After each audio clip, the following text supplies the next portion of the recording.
안녕하십니까 여러분. 은평의 모든 정보를 전달해드리는 은평시민신문 AI 마스코트 은솔입니다. 서울시는 9월 25일 오후 서울시청 본관에서 서울창조타운 조성을 위한 기업 설명회를 개최하고 미래 신성장 산업을 이끌 첨단 창조산업기업 유치 계획을 발표했습니다. 이번 설명회는 서울혁신파크 부지를 활용해 XR, 미디어, 웹툰 등 창조산업 분야의 기업들을 적극 유치하고 서부권 경제 활성화를 도모하기 위해 마련됐는데요. 과연 이번에는 서울시가 발표한 계획대로 추진이 될 수 있을지 우려의 목소리 또한 있습니다. 그 이유는 서울시가 해당 부지를 매입한 지 20년이 넘었지만 아직까지 이렇다 할 성과를 내지 못하고 있기 때문인데요. 서울혁신파크 부지 매입 과정에서부터 수차례에 걸친 변경 과정이 어떻게 진행되어 왔는지 살펴보겠습니다. 서울시는 2004년 약 2023억 원을 들여 은평구 녹번동에 위치한 국립보건원 부지, 현재의 서울혁신파크 부지를 매입했습니다. 부지 규모는 약 11만 제곱미터에 달해 서울시 소유의 공공부지 중 가장 큰 규모였고 그만큼 개발에 대한 지역 주민들의 기대도 컸습니다. 서울시는 민간의 난개발을 방지하고 공공부지를 확보하기 위해 이 부지를 매입했다고 밝혔습니다.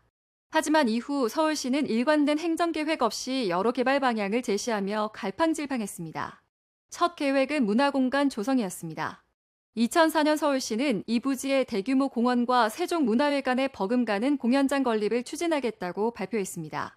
2006년에는 서울 곳곳의 공공부지에 다양한 문화시설을 확충하겠다는 계획을 내놨지만 국립보건원 부지는 제외됐습니다. 2009년에는 고령 인구 증가에 대응하기 위해 어르신 행복타운 조성 계획이 발표되었고 2010년에는 경제문화타운으로 복합 개발하겠다는 또 다른 계획이 추가되었습니다. 이후로도 시립대 캠퍼스 유치, 어린이 복합문화공간, 창업지원시설 등의 다양한 안이 제시됐지만 실제로 실현된 것은 많지 않았습니다.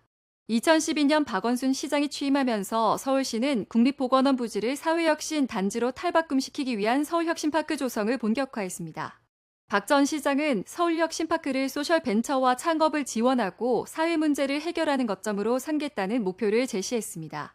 이를 통해 지역경제 활성화와 새로운 일자리 창출을 도모하겠다고 했지만 혁신파크 역시 초기 구상만큼의 성과를 내지 못했습니다. 이후에도 2019년 서울기록원이 이 부지에 들어섰고 다양한 사회혁신 관련 시설들이 입주했지만 서울혁신파크의 전체적인 개발은 여전히 지지부진한 상태였습니다. 2022년 오세훈 시장이 재선에 성공한 이후 서울시는 다시 한번 대규모 개발 계획을 발표했습니다. 이번에는 직주, 낙, 융복합 도시를 조성하겠다는 구상입니다.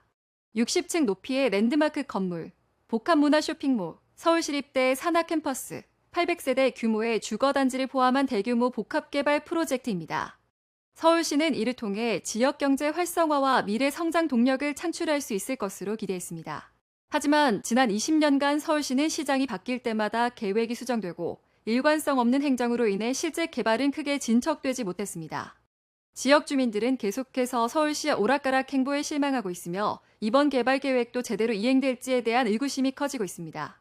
최근에는 서울주택도시공사가 혁신파크 부지의 건물 일부를 철거하고 임시 휴게 공간을 조성하는 계획을 내모았지만 이 역시 제대로 된 개발 없이 임시 방편에 그치는 것이 아니냐는 우려의 목소리가 나옵니다.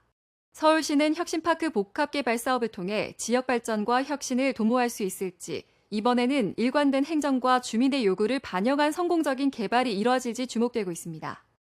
이상으로 은평시민신문 뉴스 마치겠습니다. 감사합니다.